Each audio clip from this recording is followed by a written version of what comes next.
Meet me on the softer side. Meet me on the softer side. Softer side of your heart. Hi there, and welcome to the Skylight Books author reading series. You can find out about this and all of our other author events at www.skylightbooks.com, where you can also browse our inventory as well as order books online. You can also follow us on Twitter or even be our friend at facebook.com. If you'd like to talk to a real person, we can be reached at 323-660-1175. And don't forget, Skylight Books depends on listeners like you to help support us. So whether you're in our neighborhood or browsing online, buy a book or two to help ensure that we'll be around for a long, long time. Thanks and enjoy. A slightly terrifying thing because that's it. No more changes. And really, if I had the time and the energy, I'm fully capable of sneaking into bookstores and taking old copies of mine and crossing things out. So this is my chance to actually continue to play around a little more with something that was supposedly a done deal. I mention that only because you will be hearing some passages that aren't in the book. Like those previews that have scenes that aren't actually in the movie.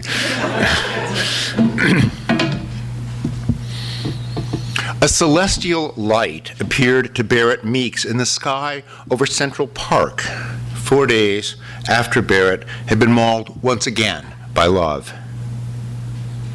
It was by no means his first romantic drop kick, but it was the first to have been conveyed by way of a 5-line text, the 5th line of which was a crushingly corporate wish for good luck in the future, followed by 3 lowercase x's.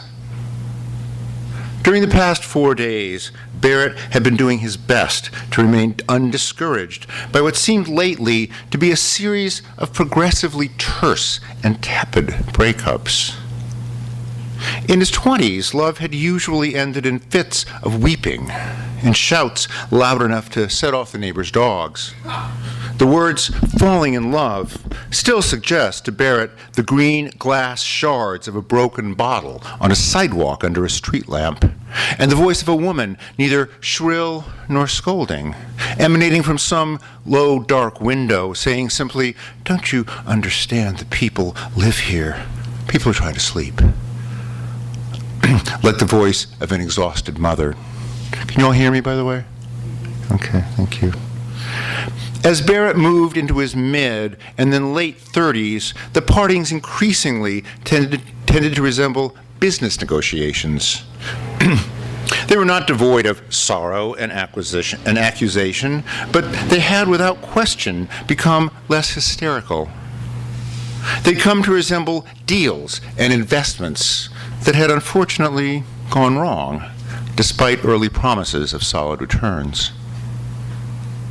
This last parting, however, was his first to be conveyed by text, the farewell appearing uninvited, unanticipated, on a screen no bigger than a bar of hotel soap. "Hi, Barrett, I guess you know what this is about. Hey, we gave it our best shot, right?"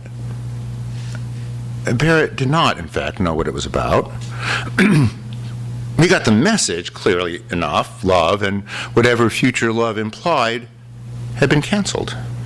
But I guess you know what this is about? He did not know. He responded initially in kind by text. An email seemed elderly, a phone call desperate. So he tapped out on tiny keys. "Wow, this is sudden. How about we talk a little? I'm where I always am." XXX, lowercase. By the end of the second day, Barrett had left 2 more texts, followed by 2 voicemails, and had spent most of the second night not leaving a third. By the end of day number 3, he had not only received no reply of any kind, but had begun to realize there would be no reply at all, that he had been left standing on the platform, wondering how exactly he seemed to have missed his train. the text, I wish you happiness and luck in the future, XXX. On the fourth night, Barrett was walking across Central Park, headed home after a dental exam, which struck him on one hand as depressingly commonplace, but on the other as a demonstration of his fortitude. Go ahead, rid yourself of me in 5 uninformative and woundingly anonymous lines. I'm sorry it just hasn't worked out the way we hoped it would, but I know we both tried our best. I'm not going to neglect my teeth for you. I'm going to be pleased and thankful to know that I don't need a root canal after all. Still, the idea that without having been offered any time to prepare for it, he'd been vanquished from the realm of love seemed literally impossible, a violation of love physics. As did the fact that Barrett would apparently never know what it was that had gone so wrong. There had been, during the last month or so, the occasional fight, the awkward lapse in conversation. But Barrett had assumed that the two of them were merely entering the next phase, that their disagreements... Do you think you could try not to be late some of the time? Why would you put me down like that in front of my friends? Were signposts of their growing intimacy. He hadn't remotely imagined that one morning he'd check his text messages and find love to have been lost with approximately the degree of remorse one would feel over the loss of a pair of sunglasses. On the night of the apparition, Barrett, having been relieved of the threatened root canal, having promised to floss more faithfully, had crossed the great lawn and was nearing the floodlit geological glacial mass of the Metropolitan Museum. He was crunching over ice-coated silver-gray snow, taking a shortcut to the number 6 train, dripped on by tree branches. Glad at least to be going home to Tyler and Beth, glad to have someone waiting for him. He felt numb, as if his whole being had been injected with Novocaine. He wondered if he was becoming, at the age of 38, less a figure of tragic ardency, love's holy fool, and more a middle manager who wrote off one deal. Yes, there have been some losses to the company portfolio, but nothing catastrophic, and went on to the next with renewed, if slightly more reasonable, aspirations. He no longer felt inclined to stage a counterattack, to leave hourly voicemails or stand sentry outside his ex's building, although 10 years ago, that's exactly what he would have done. Barrett Meeks, a soldier of love. Now he could only picture himself as aging and destitute. If he summoned up a show of anger and ardency, it would merely be meant to disguise the fact that he was broke. He was broken. Please, brother, have you got anything you can spare? Barrett hung his head as he walked through the park, not from shame, but weariness, as if his head had become too heavy to hold upright. He looked down at the modest blue-gray puddle of his own shadow, cast by the lampposts onto the snow. He watched his shadow glide over a pine cone, a vaguely runic scattering of pine needles and the wrapper of an O. Henry bar. They still made O. Henry bars that rattled by, raggedly silver, windblown. The miniature groundscape at his feet struck him rather suddenly as too wintry and prosaic to bear. He lifted his heavy head and looked up. There it was, a pale aqua light, translucent, a swatch of veil, star high, now lower than the stars, but higher than a spaceship hovering above the treetops. It may or may not have been slowly unfurling, densest at its center, trailing off at its edges into lacy spurs and spirals. Barrett thought that it must be a freakish southerly appearance of the aurora borealis, not exactly a common sight over Central Park, but as he stood, a pedestrian in scarf and coat, saddened and disappointed, but still regular as regular, standing on a stretch of lamplit ice. As he looked up at the light, as he thought it was probably all over the news, as he wondered whether to stand where he was, privately surprised, or go running after someone else for corroboration. In his uncertainty, his immobility, standing stolid in timberlands, it came to him. He believed, he knew, that as surely as he was looking up at the light was looking back down at him. No, not looking, apprehending. As he imagined a whale might apprehend a swimmer, with a grave and regal and utterly unfrightened curiosity. He felt the light's attention, a tingle that ran through him, a minute electrical buzz, a mild and pleasing voltage that permeated him, warmed him, seemed perhaps ever so slightly to illuminate him, so that he was brighter than he'd been, just a shade or two, phosphorescent, but pinkly so, humanly so, a gathering of faint blood light that rose to the surface of his skin. And then, neither slowly nor quickly, the light dissipated. It waned into a scattering of pale blue sparks that seemed somehow animated, like the playful offspring of a placid and titanic parent. Then they too winked out, and the sky was as it had been, as it has always been. He remained standing for a while, watching the sky as if it were a television screen that had suddenly gone blank and might just as mysteriously turn itself on again. The sky, however, continued to offer only its compromised darkness, and the sparse pinpoints of stars powerful enough to be seen at all in the New York City glare. Finally, he continued home, to the modest comforts of the apartment in Bushwick.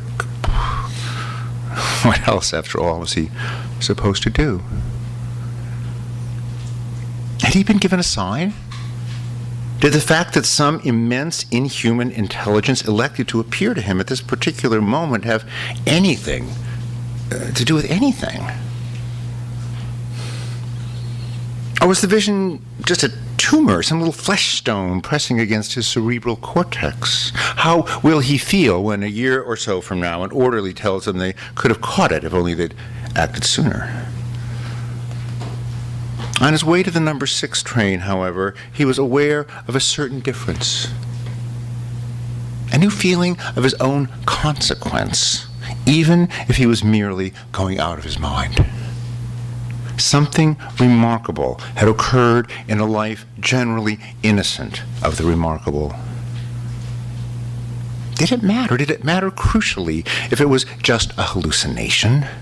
It was still Barrett's hallucination, his, and his alone. Would it be so dreadful to live as prophets and madmen must, in an ongoing condition of terror and rapture? Would it be the worst of all possible ends, believing in forces and omens and systems of cause and effect that go unseen by those who recognize only the recognizable? Might it be like setting out into a wilderness, a pilgrim, a seeker, a man who has lost his mind? Haven't the dispossessed and disappointed, the ill-used, the persecuted, all the citizens who don't seem to understand and abide by systems, been doing just that for millennia? Thank you. Actually, thank you. If you'll bear with me, this is a very short section. This is Tyler, Barrett's brother, who is well, himself.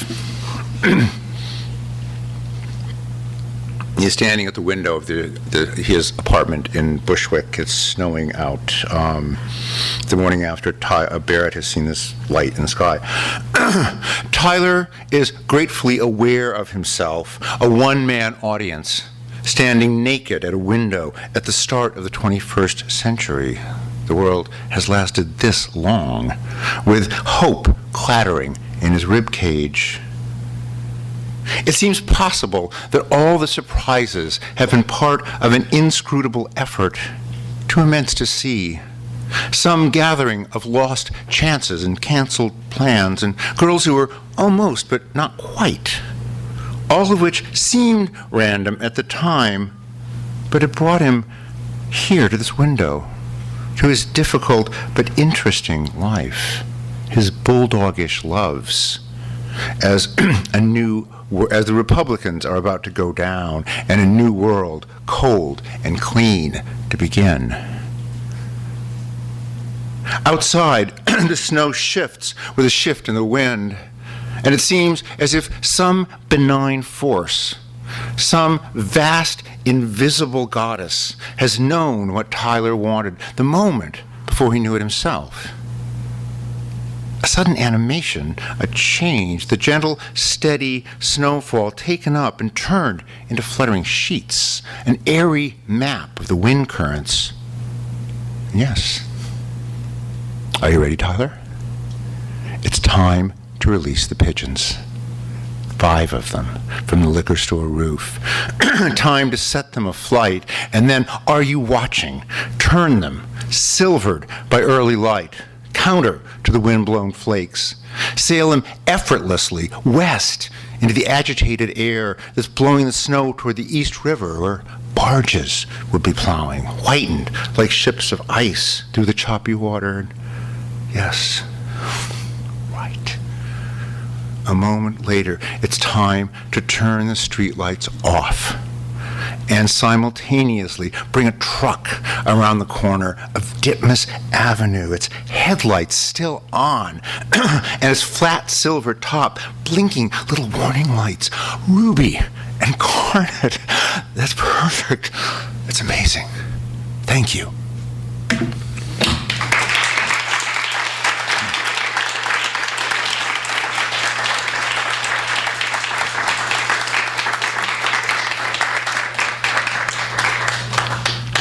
Questions?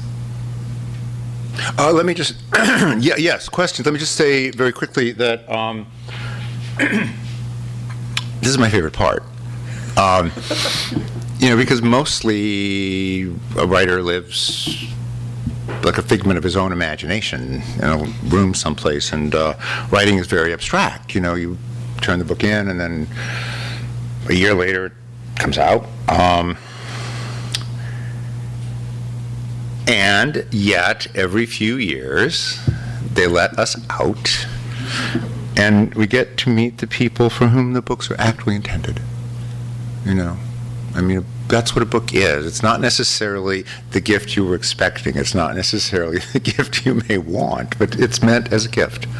And it is just so meaningful to me to get to talk to people who read books. And I'd be happy to talk about really anything at all. Well, can you talk about your own personal writing process? I personally want to sure. Are you writing every day? Do you write at a specific time during the day? Oh, I'm a terrible bore. Yeah. No, I'm very irregular. I learned early on that I need to segue straight from sleep and dreams into writing, because part of what you're doing as a novelist is trying to maintain your belief, your delusional belief, in this imagined parallel world. And I have found that if I do other things first and then go to my computer, I look at what I've got and I think, well, I'm just making this up. This isn't as profound and mysterious as a drugstore. This isn't as real and strange as the dry cleaners. So I have a studio, my old apartment, 6th floor walk up, bathtub in the kitchen, dark, nasty. It's nasty.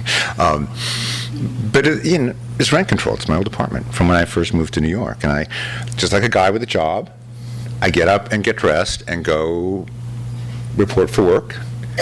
And I sit there for at least 4 hours, as many as 6, and just sort of, some days something comes and some days nothing does, but I'm there. It's like 6 days a week. It's so boring. But that, I teach, and one of the things I talk to younger writers about is the fact that part of what you have to do is figure out your own method, and understand that whatever method you settle on, you will suspect it's wrong, and that you're doing better work if you found some other way of working. But I settled on this. Great. Like a banker. Yes, please. Hi. Hey. Yes. I guess it's the obvious question. Has it been an option for a film yet? There's talk with a really interesting director. Yeah, I like this director a lot, so we'll see. Yeah. I guess maybe it's early. I've been way out of the loop because of an accident, so I'm not sure. Is this your first presentation of the book in public? No. I've been I've been on tour for a while. Yeah. No. Thank you for asking. I'm so glad it was possible to imagine that this is the first time I've done it, because this old barge has been to many ports by now. With this book. Yeah. No. I've been on a tour for just a couple weeks. They send you out all over the place. But LA is my hometown. Right, I know. Yeah, I'm so happy to be back here. Yeah, please. Do you rewrite between hardbound and paperback? I mean, do you have these changes incorporated? Oh, no. Sorry. Do I rewrite between the hardcover and the paperback? No. The paperback is really just intended to be a more affordable version of the hardcover, and I think it would start to feel funny if there were two different versions in print. What I really like about these sort of nips and tucks I do is their ephemerality, is the fact that they're for us in the room and nobody else. Yes, in the back. And do you do these little rewrites because you're still attached to the characters, or are you just tuning the lyricism?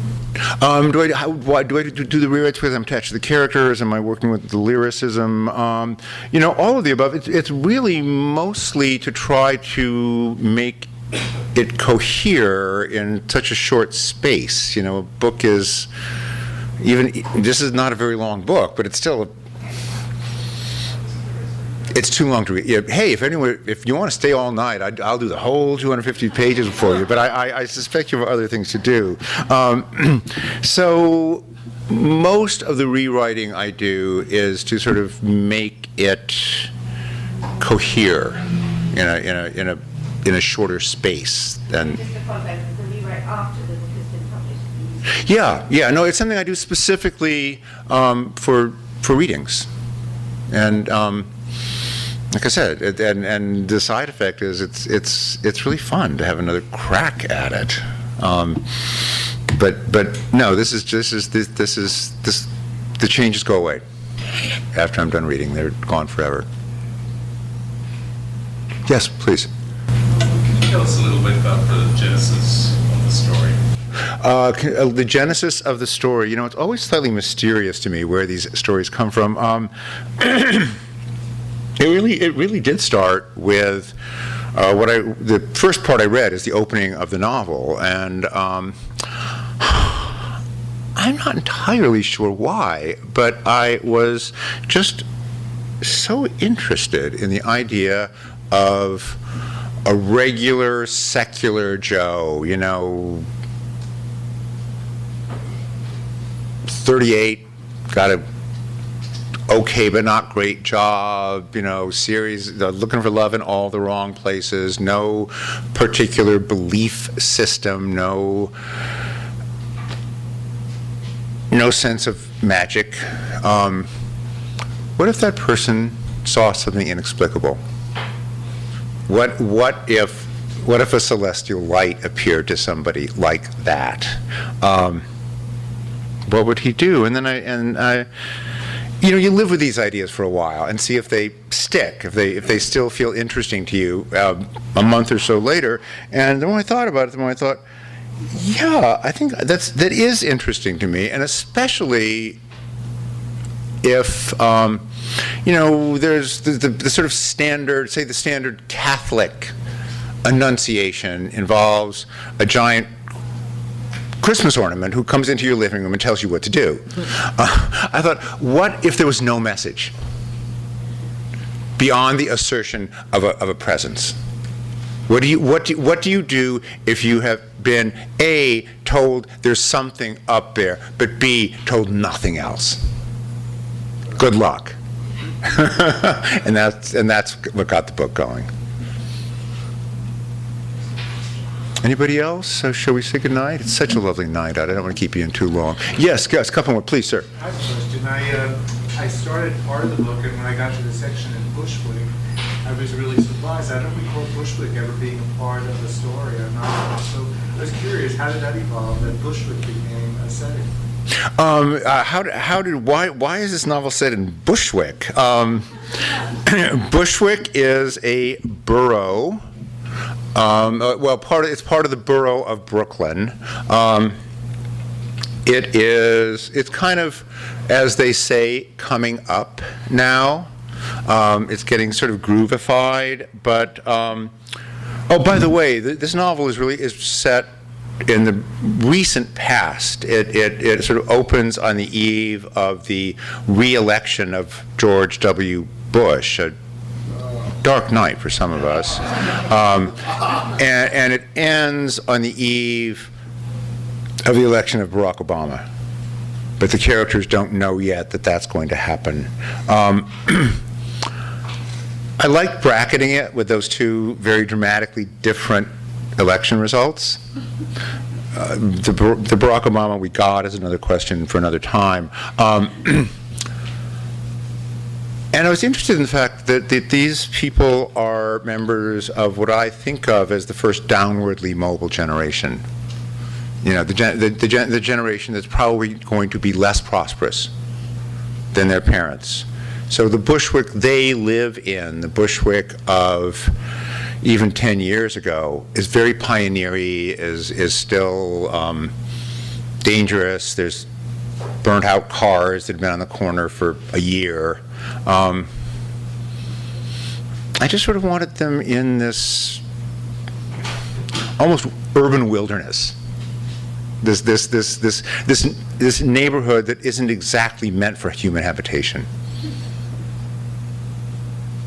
Are you familiar with Bushwick? Did you try? I am. Yeah. I go to these places. Yes. I do. I do my research.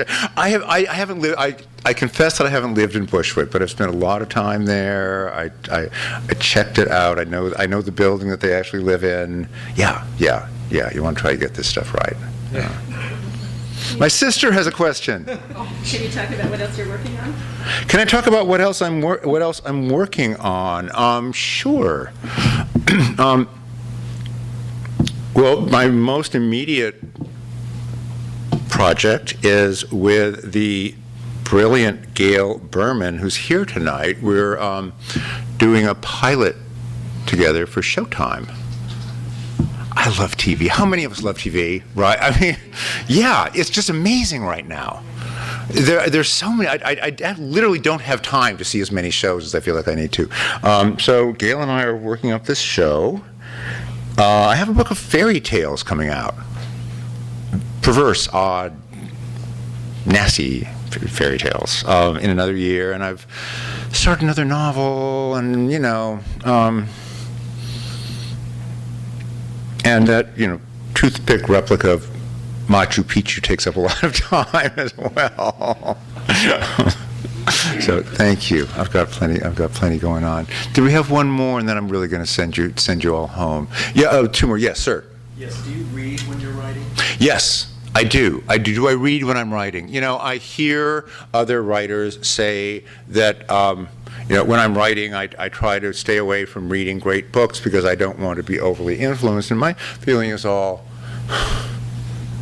oh, sweetheart. Oh, little citizen. If you're worried about turning into Faulkner or Garcia Marquez, you'll be fine. Take it in, digest it, see if you can get it to bond with some of your DNA, and continue to write as yourself with just a little hint of Faulkner or Garcia Marquez added in. Yes, yes. Last question, please. This is another reader question. You have such a beautiful lyric style, and I was wondering, who are your heroes? Oh, who are my heroes? What writers? I have so many heroes. I think in terms of the sentence, in terms of the ability to take the words that are in the dictionary that are available to all of us and spin them into the most amazing concoctions is Don DeLillo. Dennis Johnson. Woof. Virginia Woolf, but duh. I would love to be able to throw out some more names of actual living writers. Certainly Dennis Johnson, certainly Don DeLillo. There's a fantastic book, it's about a year old now, by Julie Atsuku called The Buddha in the Attic, which helps us all be slightly better human beings. Anne Carson, crazy. I mean, poet, hard to know. Part of what's great about her is it's hard to know what to call her. But please stop listening to me now and read one of those books right away. Thank you.